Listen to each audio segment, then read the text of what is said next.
Hello, today I will be talking about movie review number 856. This is It's a Wonderful Knife. It's a Wonderful Knife is a 2023 film that is directed by Taro McIntyre, which is spelled Macintryre. Taro McIntyre.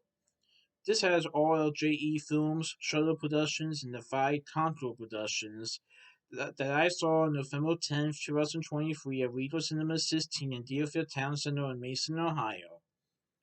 So you guys probably know the movie It's a Wonderful Wife, but have you seen It's a Wonderful Knife?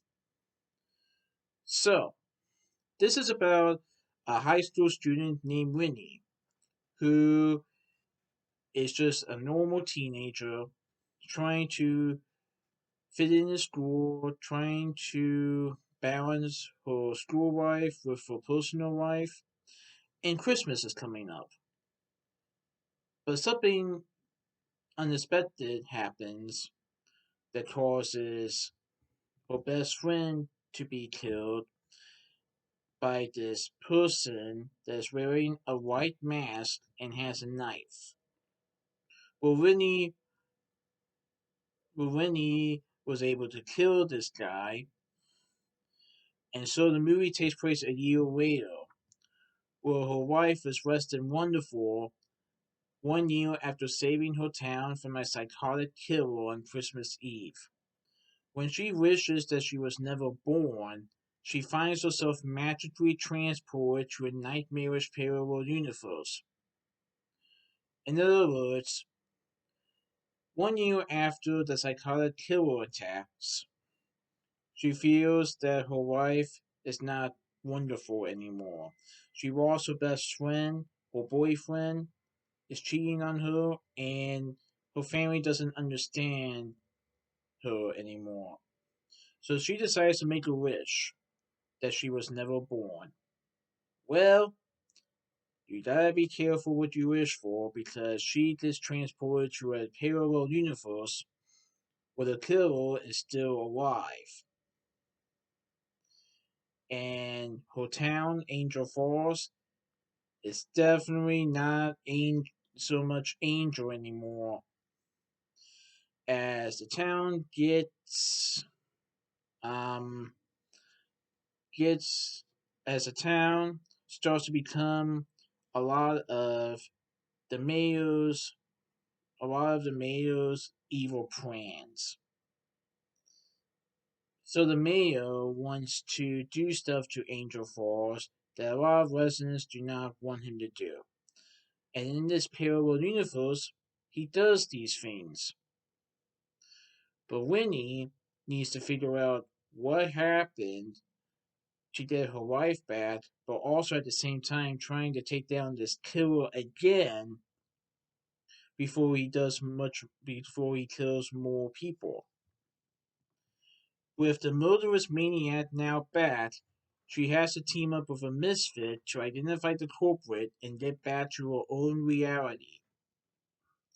So in this parallel universe, nobody knows her.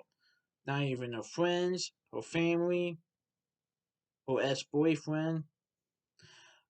But there was one person that decides to help Winnie with the situation. And it's somebody that she doesn't exactly hang out with in the other universe. But in this universe, they start to hang out a little bit more.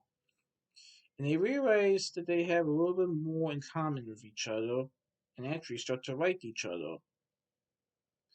But Whitney realizes that she needs to get her wife back.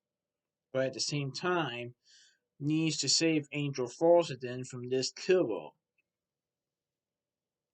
Because Whitney realized that in her real universe, even though her wife is less than wonderful, Angel Falls is still Angel Falls and is not won by this evil mayor.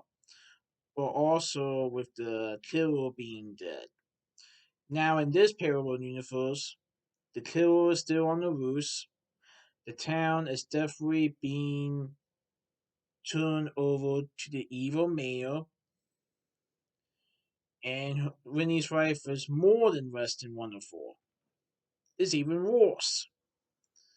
And so she needs to get her wife back.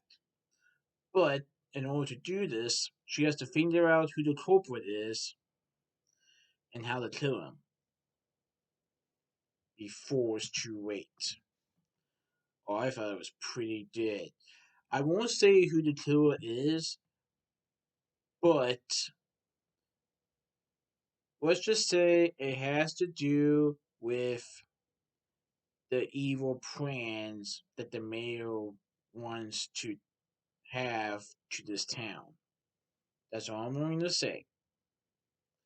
But yeah, I thought it was pretty good, and I'm probably going to see It's a Wonderful Wife pretty soon. But yeah, It's a Wonderful Knife, that was pretty good. I definitely recommend it. So that's my movie review of It's a Wonderful Knife. Please stay tuned for my next movie review. Alright, goodbye.